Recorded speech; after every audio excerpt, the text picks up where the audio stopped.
The stars looked peaceful from the observation deck of New Hope Station.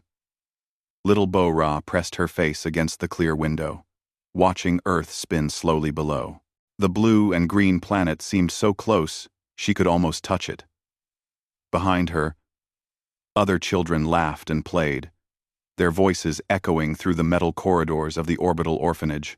Director Ji-woo walked among them with a gentle smile. She had taken care of these children for 3 years now, ever since the Mars colony disaster had left so many without families. 237 young souls called this station home. They came from all over the solar system, brought together by tragedy, but finding new hope in each other. Miss Ji-woo, when can we go to Earth? Bo-Ra asked, tugging on the director's sleeve. Soon, little one. Maybe next month for the field trip. Bo-Ra nodded eagerly. She barely remembered her parents now. The station was her home. These children, her family, and Ji-woo, the closest thing to a mother she had known in years. Far above the station, Captain Hee-sun stood on the bridge of the UEN destroyer Steadfast Guardian. Her crew worked quietly at their stations, monitoring the space around Earth. It was supposed to be a routine patrol. 43 years had passed since humanity joined the Galactic Council. Those years had been mostly peaceful, though some alien species still looked down on humans, the Krellans especially. They were a warrior race, tall and covered in gray scales, with eyes that saw only strength and weakness. For months now, they had been pushing into human territory, testing boundaries, making demands. Earth's outer colonies reported Krellan ships entering their space without permission. Captain, we have incoming transmission from Earth Command, her communications officer called out. Hee-sun listened to the orders with growing concern. The Krellans had issued an ultimatum. Give up the outer colonies, or face consequences. Ambassador Tae-min had refused at the Galactic Council meeting just hours ago. Now, tensions were rising fast. Keep all sensors active, Hee-sun ordered. I want to know if anything moves in our sector. On the Galactic Council station, thousands of light-years from Earth, Ambassador Tae-min walked through the grand halls with measured steps. The meeting had not gone well. The Krellan representative had called humans weak and emotional. He said humanity hid behind laws and councils because they feared real conflict. Tae-min had remained calm during the insults. He had served Earth for 20 years, always choosing diplomacy over confrontation. That was the human way since joining the galactic community. Show restraint, follow the rules, prove that humans could be civilized. But the Krellan's final words echoed in his mind. Your kind protects children and the weak. This makes you soft. Soft species do not survive among the stars. Back at New Hope Station, the children gathered in the main hall for Unity Day celebrations. Colorful decorations hung from the ceiling. Tables were filled with food from a dozen different cultures. The kids wore their best clothes, laughing and singing together. Bo-Ra held hands with her 2 best friends as they danced in a circle. For these children, the adult worries of politics and territorial disputes meant nothing. They knew only the simple joys of being together, of being safe, of being loved. Director Ji-woo watched them with tears in her eyes. These children had suffered so much already. They deserved peace. They deserved to grow up without fear. Her communication device beeped. A message from Earth Command. Standard evacuation protocols were being updated. Just a precaution, the message said. Nothing to worry about. But Ji-woo felt a cold weight settle in her stomach. On the bridge of Steadfast Guardian, alarms suddenly blared. Hee-sun jumped to her feet as her tactical officer shouted, Multiple contacts. Krellan warships just dropped out of slipspace, heading directly for Earth. Quote, how many? Sun demanded. 12 heavy cruisers, Captain. They're not responding to hails. Hee-sun's mind raced. 12 ships was a full battle group. This was not a probe or a test. This was an attack. Set intercept course. Charge all weapons. Send distress signal to Earth Command. The destroyer surged forward, its engines burning bright. But the Krellin ships were already past them, moving with terrible purpose toward Earth orbit, toward New Hope Station. Director Ji Woo received the emergency alert just as the first explosion shook the station. The lights flickered. Children screamed. The music stopped.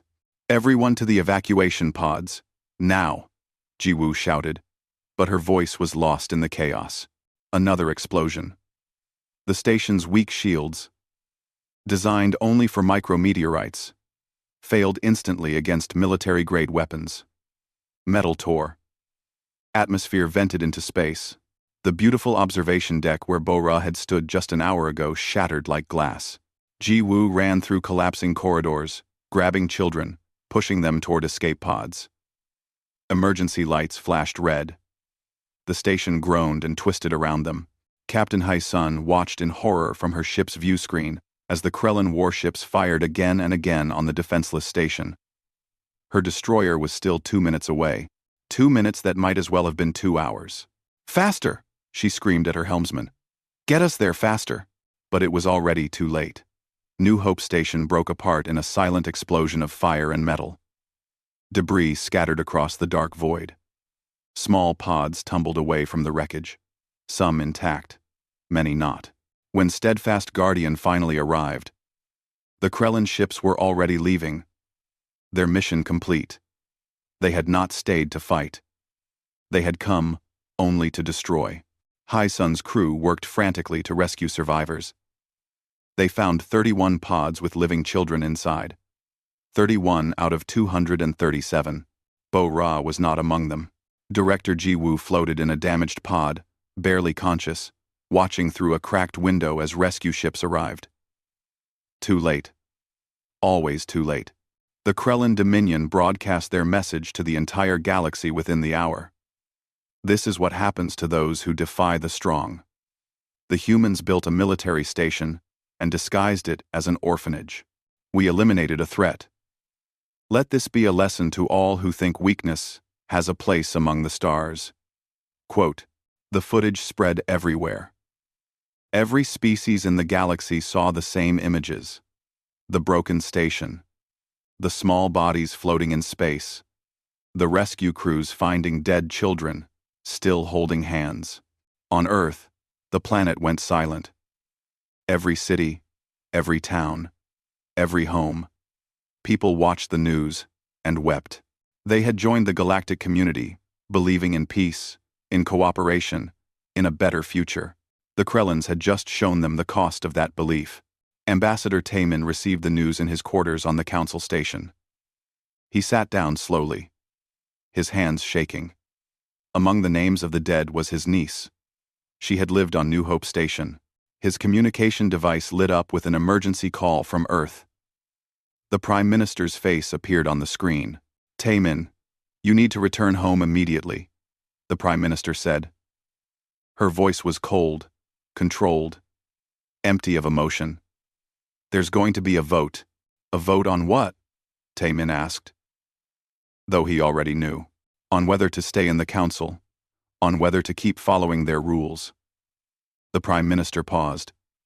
On whether to show the galaxy what humanity really is when we stop being civilized.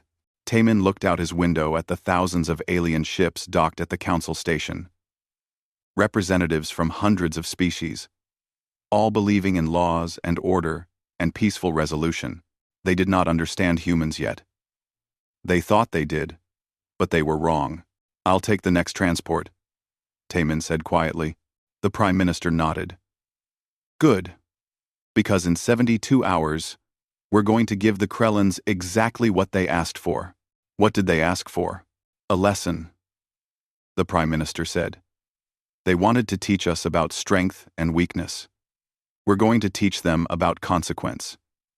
Earth was a planet in mourning. Every flag hung at half-mast. Every screen showed the same images over and over. The wreckage, the small bodies, the names scrolling endlessly down news feeds. 206 children dead. 31 survivors in hospitals, some who would never walk again. some who would never speak again. The Galactic Council called an emergency session. Representatives from 300 species gathered in the Grand Chamber, their voices mixing in dozens of languages. They had seen the footage. Even the most cold-hearted among them felt something twist in their cores at the sight of those dead children. Counselor Yuna, the Arbiter, stood at the center podium. She was from a species that lived for centuries, had seen countless conflicts, but even she looked shaken. The Council condemns the Krellin Dominion for this unprovoked attack on a civilian installation. We propose immediate sanctions and reparations to be paid to Earth over the next 50 years. The chamber erupted in discussion. Some species agreed. Others, allies of the Krellins, argued that the attack had been justified. The humans were warned, one representative said. They should have given up their colonies when asked. The humans were warned. Ambassador Taemin sat in the human section, listening to them debate. Debate. As if this was just another policy disagreement. As if 206 dead children could be solved with paperwork and payments over 50 years. When his turn came to speak, Taemin walked slowly to the podium. The chamber fell silent. They expected tears, perhaps anger, maybe a passionate plea for justice. Instead, Taemin's face was empty of all emotion. "You offer us forms to fill out," he said quietly. His voice carried through the chamber's perfect acoustics. "You offer us credits and sanctions. You offer us your thoughts and prayers." They offered our children fire and death. "We decline your sanctions. We will have justice." Unright. Unright. Unright. Unright. Unright. Unright. Counselor Yuna leaned forward.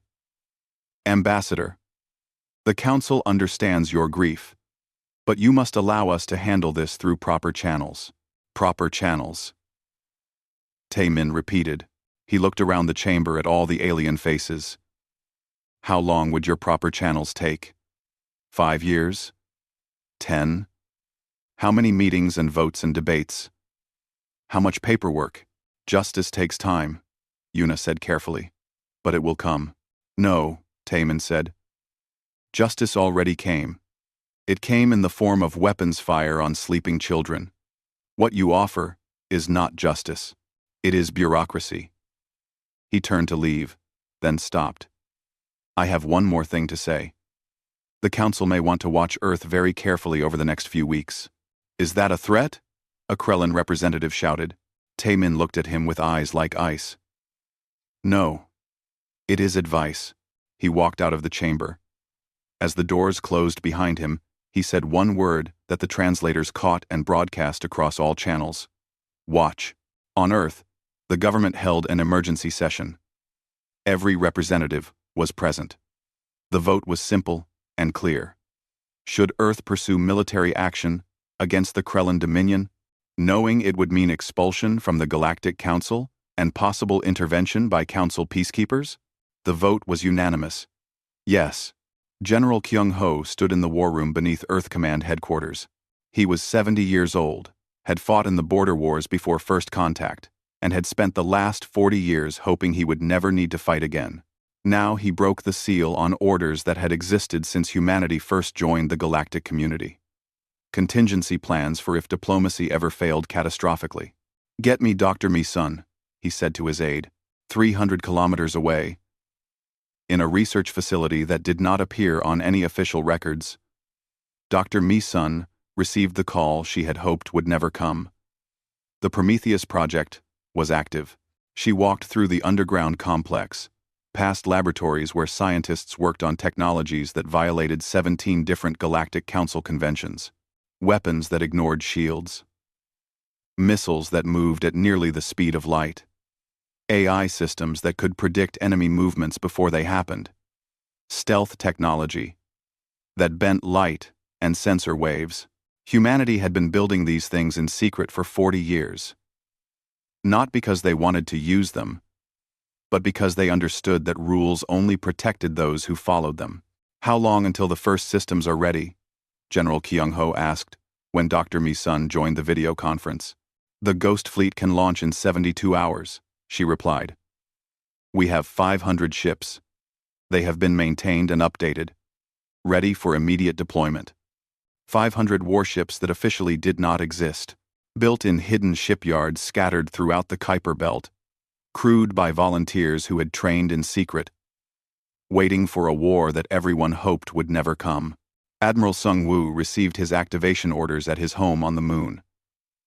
He had been the Ghost Fleet's commander for 10 years, living a cover life as a retired naval officer.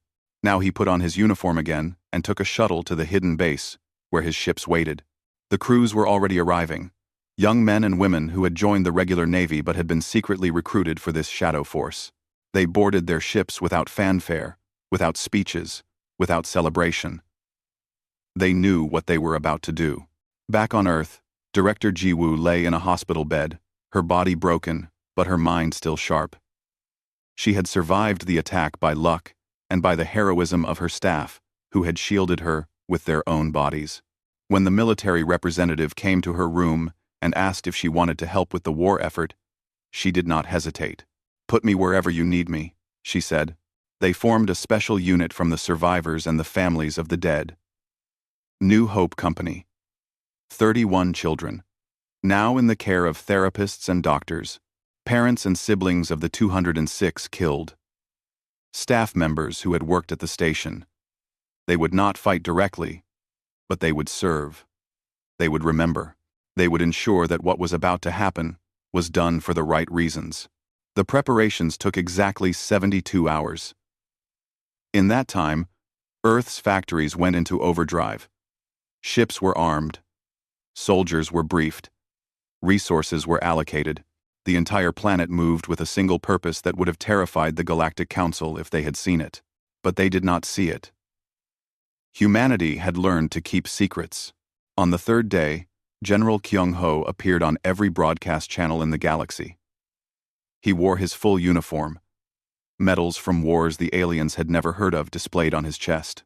Behind him stood the flags of Earth's nations, united as they had not been in centuries. "I am General Kyung-ho of Earth Defense Forces," he said calmly. "This message is directed to the Krellin Dominion. You attacked a station full of children. You murdered 206 innocents. You claimed this was a lesson about strength and weakness. You were correct. This was a lesson, but not the one you intended to teach." He paused, letting his words sink in across 1,000 worlds. "You wanted to show us that we were weak, that our compassion made us vulnerable, that our love for our children was a flaw. Now we will teach you what happens when you murder the children of humanity. We are not coming for your territory. We are not coming for your resources. We are coming for you. Every ship you have, every base you built, every weapon you made. We will dismantle your war machine piece by piece until you beg for mercy.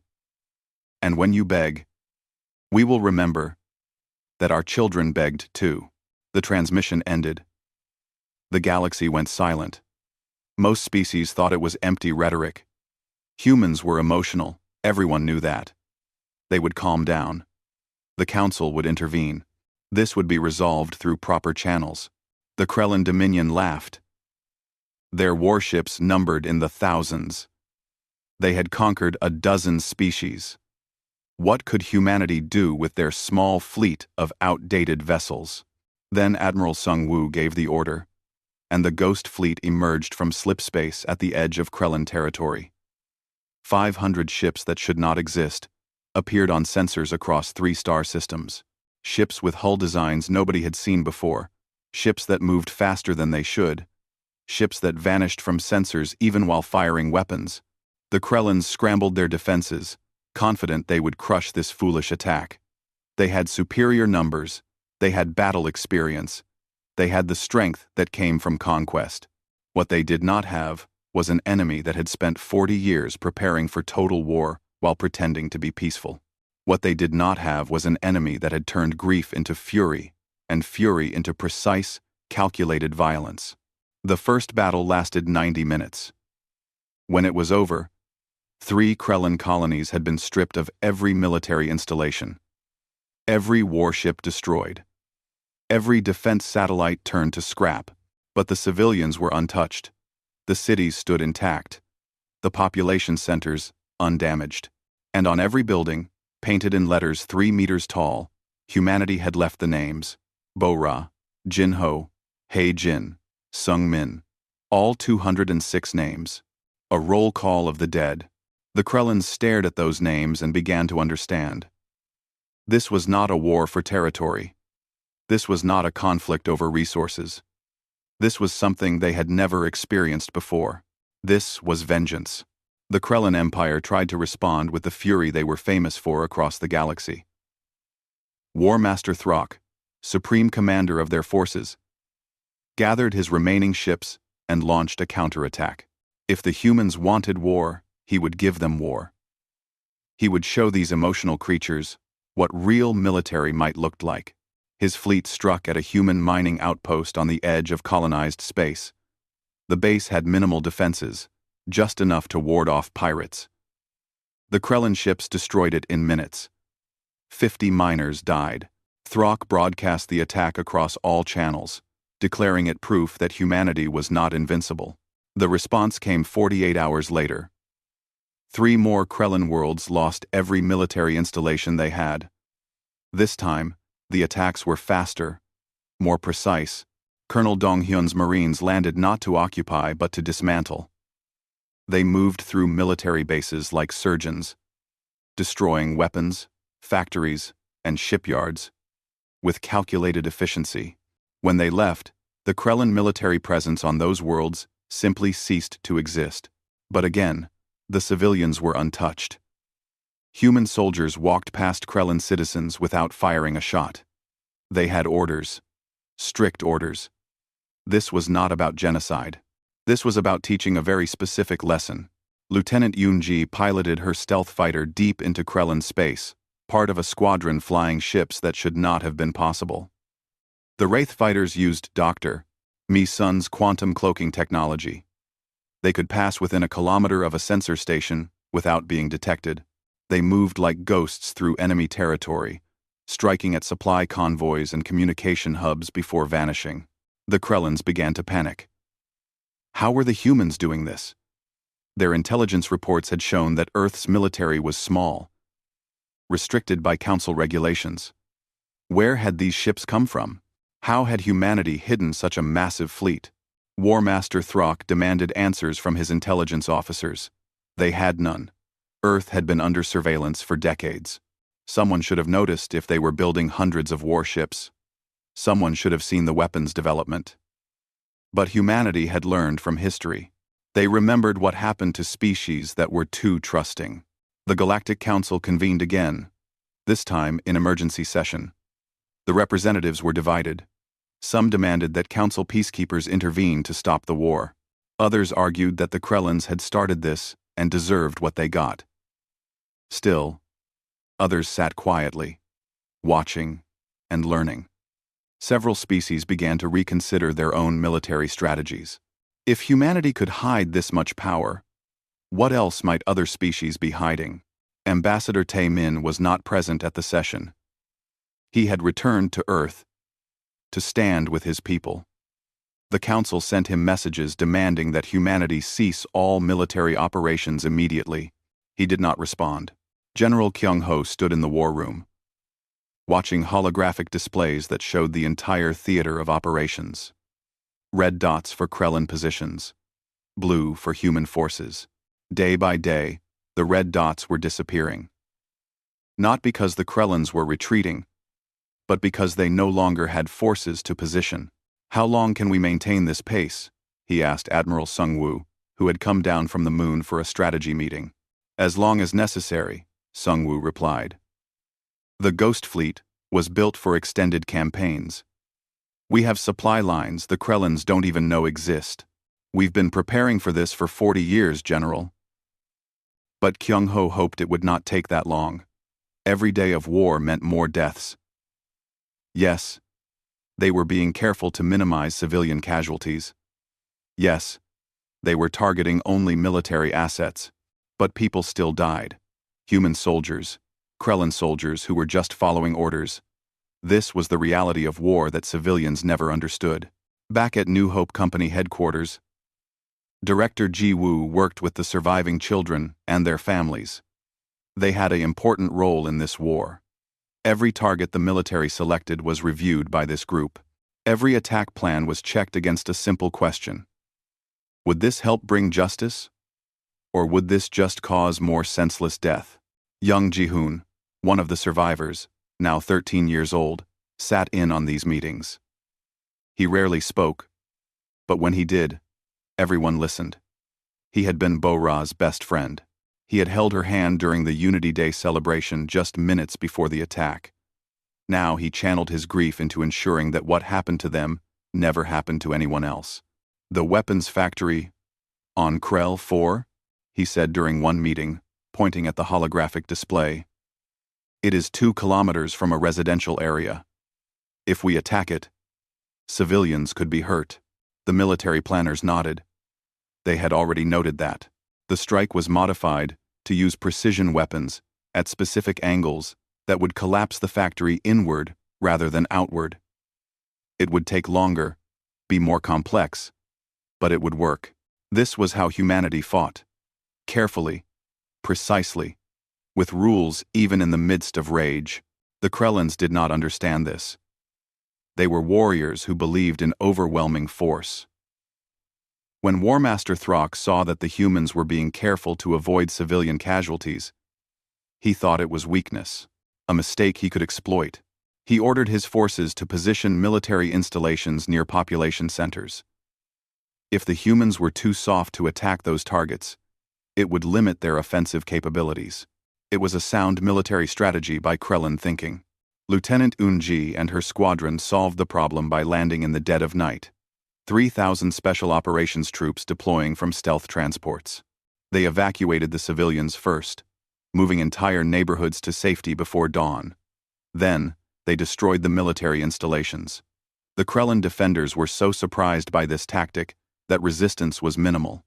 When the civilians returned to their homes a day later, they found their houses intact, their belongings untouched, and the military base next door reduced to rubble. They also found food supplies and medical equipment left by the human soldiers. A note in Krellin language said simply, "We do not make war on children or families. We will not become what you are."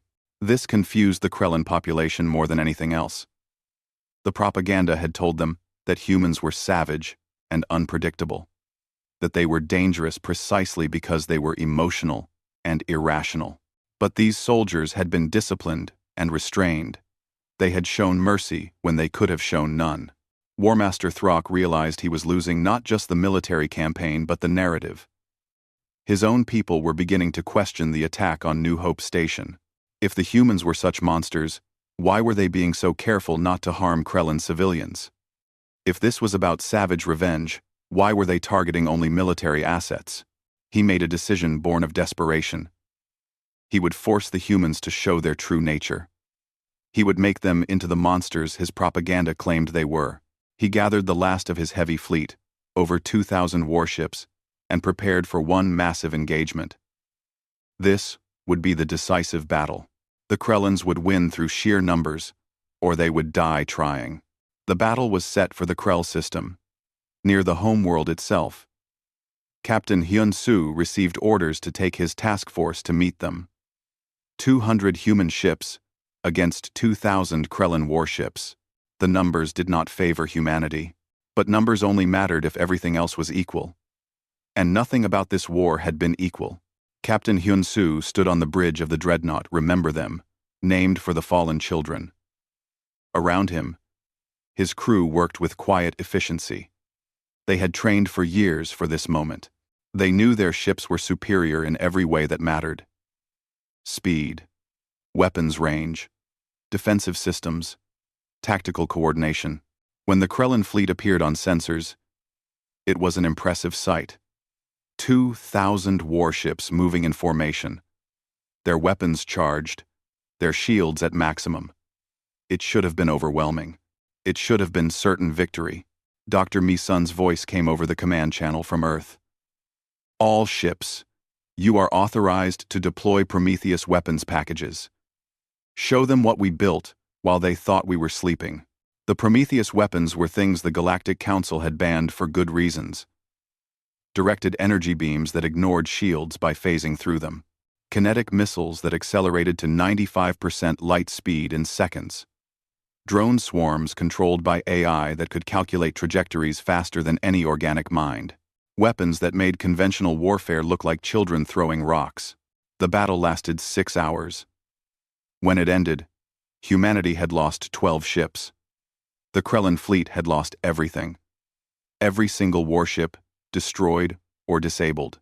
Over 100,000 Krellan soldiers dead or captured. Captain Hyun-soo felt no joy in the victory. He looked at the wreckage floating in space and thought about all those lives ended. This was what war truly was. Not glorious, not honorable, just waste. Admiral Sung-woo gave the next order. His voice was heavy with the weight of command. The surviving Krellan defenders on the homeworld watched in terror as the human fleet approached. War Master Throck stood in his command center, looking at the tactical displays, and finally understood. He had not been fighting a war. He had been receiving a lesson. And now, the final exam was about to begin. Krell Prime had never been touched by war in 3,000 years of spacefaring history. The planet was the heart of an empire built on conquest. Yet the homeworld itself had always been safe, protected by layers of defensive satellites, orbital fortresses, and the greatest concentration of military power in Krellan space. No enemy had ever reached this far. Until now, the human ghost fleet emerged from slip space at the edge of the system. Admiral Sung-woo stood on the bridge of his flagship and looked at the blue and gray world hanging in the darkness. Somewhere down there, millions of Krellan civilians went about their lives, probably terrified of what was coming. He did not want to be here. He did not want this responsibility. But 206 children had not wanted to die either. "Open a channel to the planet," he ordered. His face appeared on every screen across Krell Prime. In government buildings, in homes, in public squares, the Krellan population saw the human admiral for the first time. He looked tired, old, sad. "I am Admiral Sung-woo of the Earth Defense Forces," he said slowly. Knowing the translation systems would need time to convert his words. "We are here. You know why. You have 24 hours to surrender unconditionally. Disarm your orbital defenses. Stand down your military forces. Hand over those responsible for the attack on New Hope Station. If you do this, no further harm will come to your world." War Master Throck watched the transmission from his command bunker deep beneath the capital city. Around him, his remaining officers waited for orders. They expected him to refuse, to call the humans bluff. The homeworld had defenses that had taken centuries to build. Millions of troops, weapons, systems that could destroy fleets. But Throck had learned something in the past weeks. He had learned that humanity did not bluff. When they made a promise, they kept it. When they made a threat, they followed through. Still, he could not simply surrender. Pride would not allow it. The Empire would not allow it. His people had built their entire civilization on the concept of strength through force. To surrender to a species they had called weak would destroy everything they believed in. "We reject the human ultimatum," Throck transmitted back. "We are Krellan. We do not bow. If you want this world, come and take it. We will show you that we are not afraid." The 24 hours passed slowly. On Earth, Premier Dal-hee sat in her office, unable to sleep. She had authorized this operation, had given Admiral Sung-woo full authority to do what was necessary. But now that the moment had come, she felt the weight of every decision pressing down on her. Young Ji-hoon, now part of New Hope Company, was aboard one of the hospital ships in the fleet. He had asked to be there for the final battle. The therapists had said it might give him closure. He sat in the observation deck and watched the clock count down. When the 24 hours expired, Admiral Sung-woo kept his word. The human fleet moved into attack position, but they did not fire on the planet. Instead, they began methodically dismantling the orbital defenses. One by one, the great fortresses that had protected Krell Prime for centuries were disabled. Weapons platforms were destroyed. Satellites were knocked out of orbit. Defense stations were boarded and captured. The Krellan population watched in disbelief as their protective shield was torn away. It took 18 hours of continuous operations. 18 hours of watching their supposedly invincible defenses fall like dominoes. When it was done, the planet was naked, vulnerable. For the first time in their history, the Krellans understood what it felt like to be defenseless. Then the broadcast began. Every surviving child from New Hope Station appeared on screens across the planet. One by one, they spoke the names of the dead. Jihoon's voice shook as he said, Bo-Ra. A girl named Hana, her legs paralyzed in the attack, spoke 3 names of her friends who had died beside her. A boy named Min-Ho, who had lost both parents in the Mars disaster and then lost his adopted family at New Hope, spoke 5 names through tears.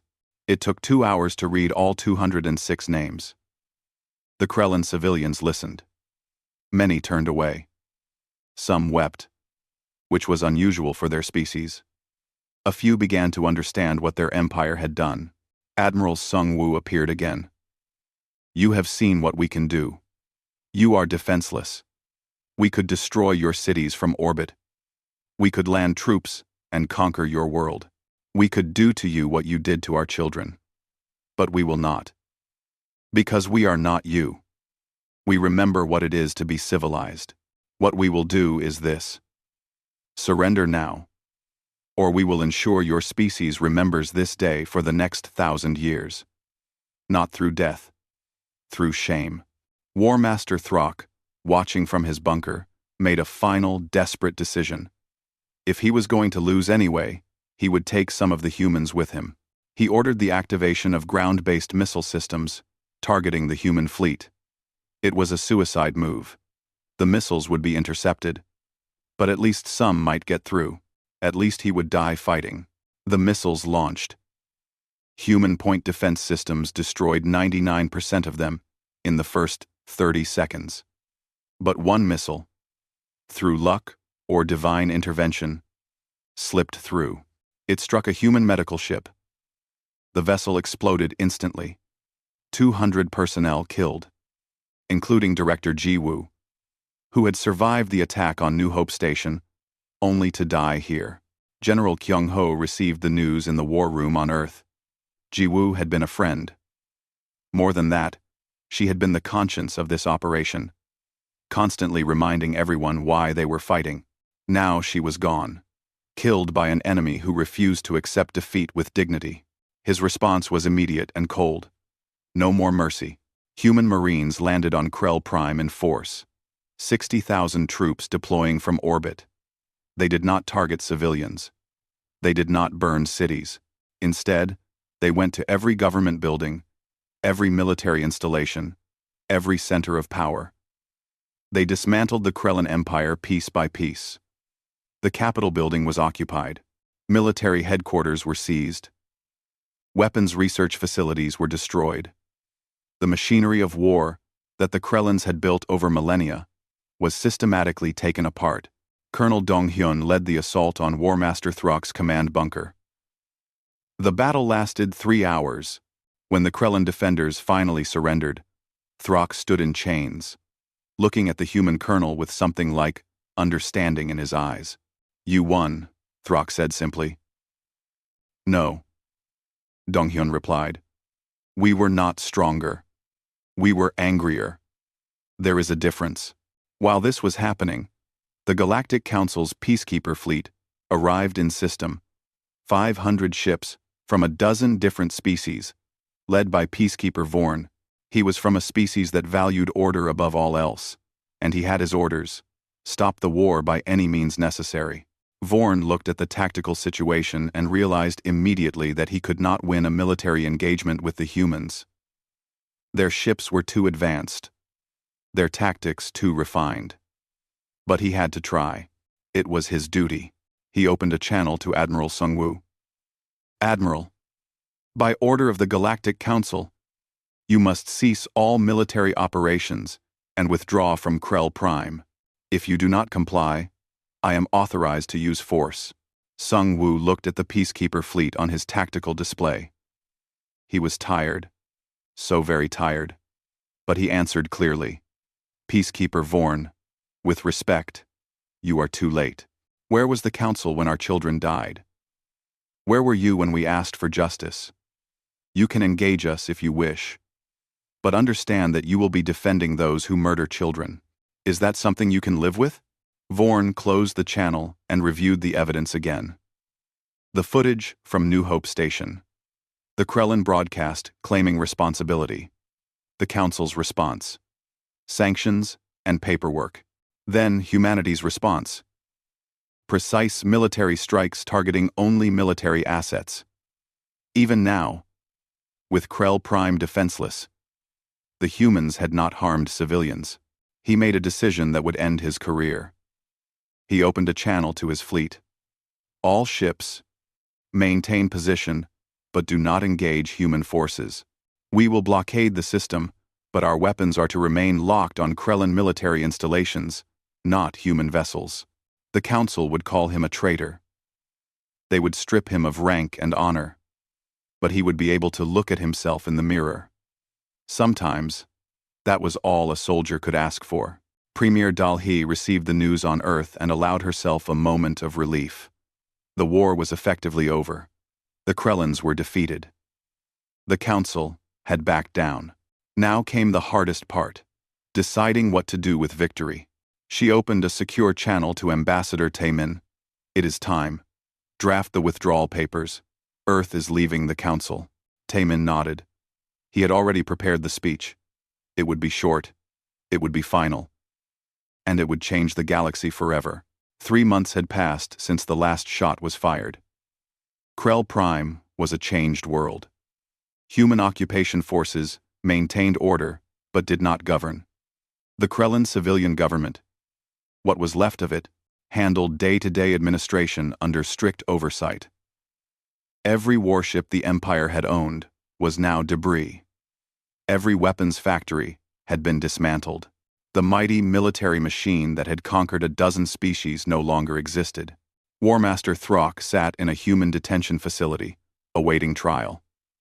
Not a Galactic Council trial with diplomatic niceties and years of appeals. A human trial. Swift and direct. The evidence was clear. 1. On line 1. The verdict was already known. He had ordered the attack on New Hope Station. He had murdered 206 children. Now, he would face the consequences. The trial was broadcast across the galaxy. Humans believed in transparency, even when it was uncomfortable. Especially when it was uncomfortable. Throck stood in the courtroom, still wearing his military uniform, stripped of all rank insignia. Across from him sat 31 people.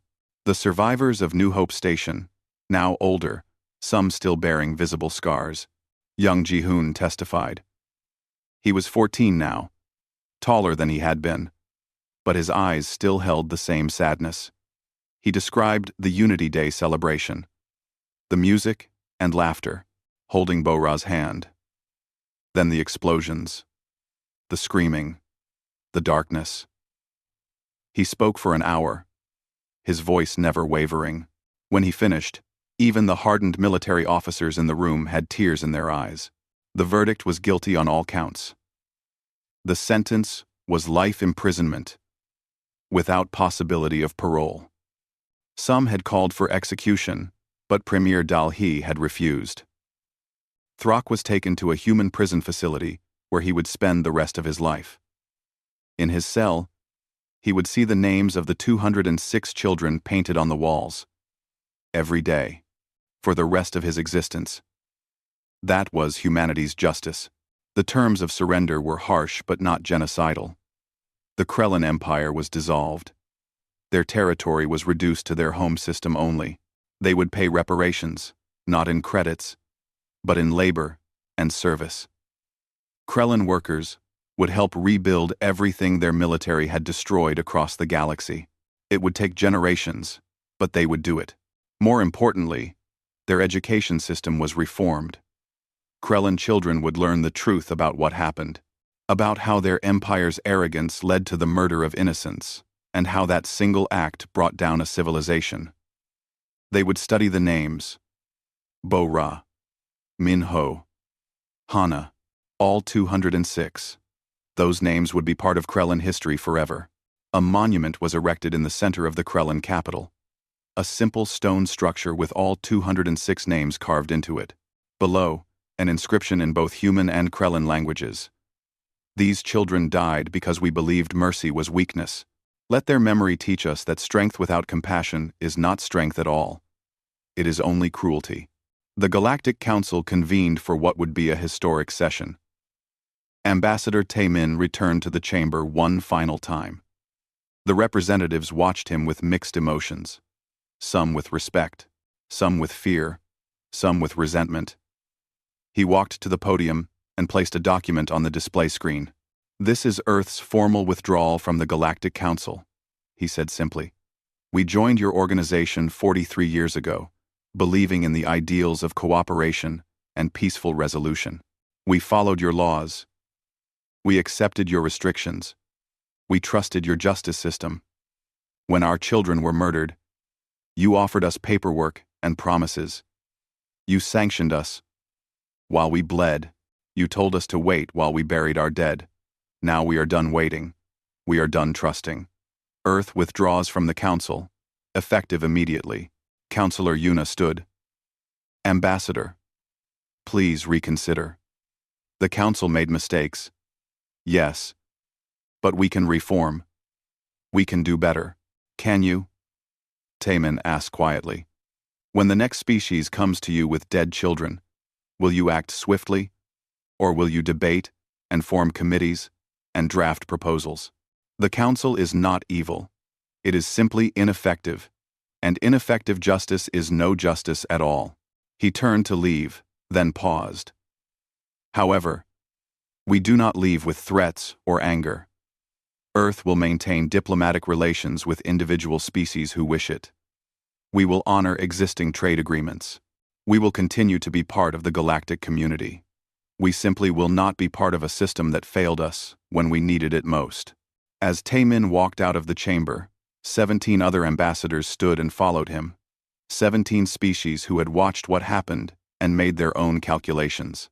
If the Council could fail humanity so badly, what would happen when their own people needed help? The Council fractured. Some species supported the old order. Others joined the new alliance, forming around Earth. The galaxy began to reorganize itself, and for the first time in centuries, the Galactic Council did not control the conversation. Admiral Sung Woo retired from active service. His final act as commander of the Ghost Fleet was to name Earth's new flagship, New Hope. The ship was massive, equipped with every piece of technology Dr. Mi-sun had developed, but its primary mission was not war. It was disaster, relief, and humanitarian aid. The message was clear. Humanity's strength would be used to protect, not to conquer. At his retirement ceremony, Sung Woo gave a short speech. "We built a war machine in secret because we understood that the galaxy was not as peaceful as we hoped. We were right to prepare, and I have no regrets about that. But I hope my successor never has to use these weapons again. I hope the lesson we taught was learned well enough that it never needs to be repeated." General Kyung-ho remained in his position, overseeing the transformation of Earth's military from a hidden force to an acknowledged power. But the Prometheus weapons were not decommissioned. Dr. Mi-sun's research continued. Humanity had learned that peace was wonderful, but only the strong could afford to be peaceful. The weak were simply victims waiting to happen. A memorial was built at Lagrange Point 2, where New Hope Station had orbited, a massive structure of glass and steel, shaped like reaching hands, holding a globe with 206 lights. Each light represented a child. Each light would burn forever, visible from Earth on clear nights. Below, The names were etched in letters 5 meters tall. Every year on the anniversary, every human ship in space stopped what it was doing. Work ceased. Battles paused. Trade halted. For 5 minutes, humanity observed silence, remembering, promising to never forget, swearing to never let it happen again. Young Ji-hoon, now an officer in the Earth Defense Forces, visited the memorial on the 10th anniversary. He was 23 years old, wore a uniform with medals for valor, and still had nightmares about that day. He placed a single flower at the base of the monument, in the spot where Bo-Ra's name was carved. "I kept my promise," he whispered to the name. "I made sure they remembered you. All of you. The whole galaxy knows your names now." Behind him, thousands of people gathered. Humans. Krellans. Members of dozens of species. They came to pay respects. They came to remember. And they came because they understood the lesson. They won. The lesson? Premier Dal-hee, now in her final year of service, gave a speech at the memorial ceremony that would be remembered for generations. She stood before the gathered crowd, her hair gray, her face lined with the weight of a decade of leadership. "They came for our children thinking we were weak," she said, her voice carrying through the silence. "They mistook our love for vulnerability, our compassion for cowardice. They learned the truth that every human already knew. There is nothing more dangerous than someone who has nothing left to lose. We did not want this war. We did not seek this violence. But when they forced our hand, we showed them what humanity truly is." She paused, looking up at the memorial lights. "We are not a species of saints. We are not perfect or pure. We are capable of terrible things when pushed to the edge. But we are also capable of restraint. Even in our darkest moments, we could have destroyed the Krellan homeworld. We could have turned our grief into genocide. We chose not to. Not because we are weak, but because we refuse to become what we fight against. That is the true lesson. Not that we can wage war, but that we can wage it without losing our humanity." She stepped back, and the ceremony continued. Children sang, survivors spoke, the lights shone in the darkness of space. 50 years later, the galaxy was fundamentally different. The old Galactic Council existed in name only, with reduced authority and reformed procedures. A new coalition of species, with Earth as a founding but not dominating member, handled most interstellar diplomacy. Wars still happened, but rules of engagement were enforced with brutal efficiency.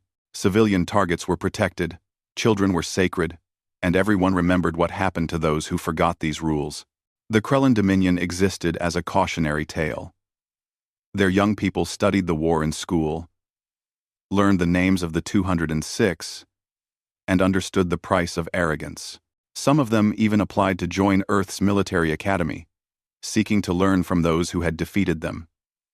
Humanity accepted these applicants, not because they had forgiven, but because they believed in giving the next generation a chance to be better than their parents.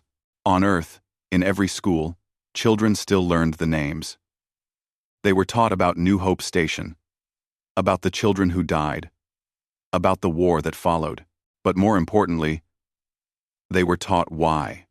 Not to glorify violence or to breed hatred, but to understand that peace must be protected, that compassion must be coupled with strength, that the galaxy was a dangerous place, and survival meant being prepared for the worst while hoping for the best. The generation that fought the war grew old. Admiral Sung-woo passed away at 97, honored as a hero, but remembered as a man who wished he never had to fight. General Kyung-ho lived to be 103, spending his final years teaching at the War College. Ambassador Tae-min wrote his memoirs, which became required reading for all diplomats. Dr. Mi-sun continued her research until her death, always working to ensure humanity stayed ahead of potential threats. Ji-hoon became a teacher himself, instructing young officers about the realities of war. On the 50th anniversary of the attack, he stood again at the memorial. He was 63 years old now, with gray in his hair and a lifetime of service behind him. He placed another flower at Bo-Ra's name. "We remember," he said softly. "We will always remember." And they did. The lights of the memorial shone on. The names remained carved in stone and etched in memory. The galaxy moved forward, changed by the lesson humanity had taught. A lesson written in fire and blood and tears. A lesson about the price of threatening innocence. A lesson about what happens when you push peaceful people too far. They had assaulted Earth's orphanage. Humanity had taught them total war, and the galaxy would never forget.